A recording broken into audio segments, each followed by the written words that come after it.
How long does it take to get a shiny from Moxxi in Borderlands 4? I thought this would be a fun idea for a video for us to just kind of see how long and how much money you might have to spend on average to get your hands on a shiny from her. For those of you that don't know, if you go to Moxxi's bar and give her a tip of $1,000, there is a chance that you'll get a kissy face kind of effect, and she will then give you one of two weapons. So there is the effect that we just got, and now she's going to give us one of her weapons, and in our case it's going to be the Sweet Embrace. And it's actually good that I just got that from her, because I also want to show you that I have a counter on screen which is going to track how many guns we get from her.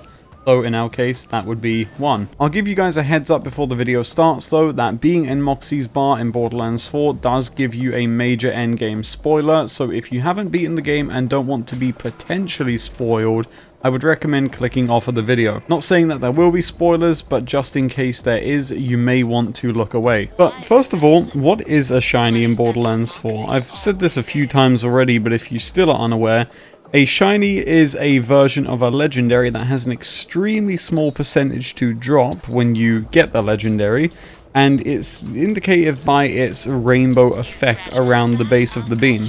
Now when you pick the shiny up, it's going to unlock a shiny phosphine, is what it's called, weapon skin for that weapon and give you a challenge. There is no stat difference between these, it's purely cosmetic and something to do if you're just an achievement hunter who wants to go for something really, really rare. Also, it's just dawning on me that the hardest part about this challenge is going to be tracking down Moxxi every time to get the weapon off of her. Look, we got a cold shoulder. Also, I just want to say, the fan service in this game is really something. Like, there is fan service basically everywhere, from references to Borderlands 3, like the design of Moxxi's bar, which is heavily inspired by the one in Sanctuary, with her little backboard area there. And also just other things in the bar, like at the back she has a portrait of her, which I'm pretty sure is the one from Borderlands 1 in particular. It's just little things like that which really make this game feel like a love letter to the fans, for me personally. I know there are people that aren't going to care about that, but I do, and you know, it makes me excited, so yeah, I don't know, I think it's cool. I'll actually be so mad if the shiny I get is the cold shoulder. It would be really, really upsetting, because that thing is not... That is not what I want the shiny on. We're approaching 50 guns from Moxxi. I don't know if we're going to get it before then. I feel like I know the answer to this. But I gotta say, it seems like to me, getting shinies dropped isn't too hard right now. It's more so that you have to be smart about where you're farming them from if you want to have that moment of, oh look, I actually got one. Like, for example, if you're farming Splash Zone only has one weapon in his pool, and shinies don't drop on shields or ordnance or anything like that. They'll only drop on weapons, right? So the problem here is, like, people are farming Splash Zone for the shiny lead balloon, not realizing that the other two items in his pool can't drop a shiny. But on the other hand, if you farm a boss that has two weapons in their pool, you may see a shiny before you see one from Lead Balloon, which is really interesting to take note of. Alright, this is it. This will be gun number 100, please. If I got it on number 100, that would be so crazy. Please, please, Moxxi, please. No. 150, we get the cold shoulder. Okay, 150 guns. We've done it, baby. We are now approaching 200 drops from Moxxi.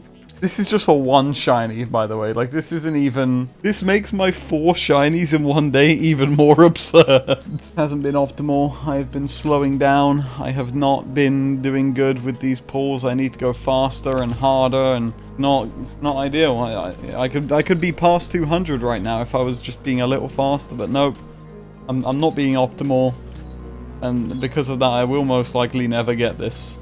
Let's see how lucky we get. Maybe this is the one. And it's 200. Fuck. Alright, to usher us into the new era of the 300s, I'm going to a pink text counter. Also, fun fact, if a shiny does drop and you don't pick it up, you will not get progress towards the challenge. And there we go, $18,000, and she gives me another cold shoulder for the 400th legendary. I'm really curious, if you managed to get these guns in shiny, have you had them world dropped or did you get them from the tip jar? Because this has been around 6 hours now of doing this and I don't see us getting this. Alright, here it is, the final run. 500 legendaries from Moxxi. This took around 6 hours almost on the dot. But it does not seem like she is going to give us the shiny. So if it does exist, we unfortunately are not going to find it in this video. I am really sorry. I did want to try and get it for you guys, but it does not seem like it can drop from the tip jar, meaning it most likely is world drop only. Or I am just extremely unlucky, or just unlucky as intended. So if you do attempt this and you do manage to get a shiny from the tip jar, please tweet me on Twitter. I would love to know. And yeah, hopefully this video helps you out. And if you enjoy it, and you have enjoyed it, like I said, please leave a like on the video and consider subbing to the channel. And guys, with that being said, thank you for watching me suffer today, and I will see you in the next one.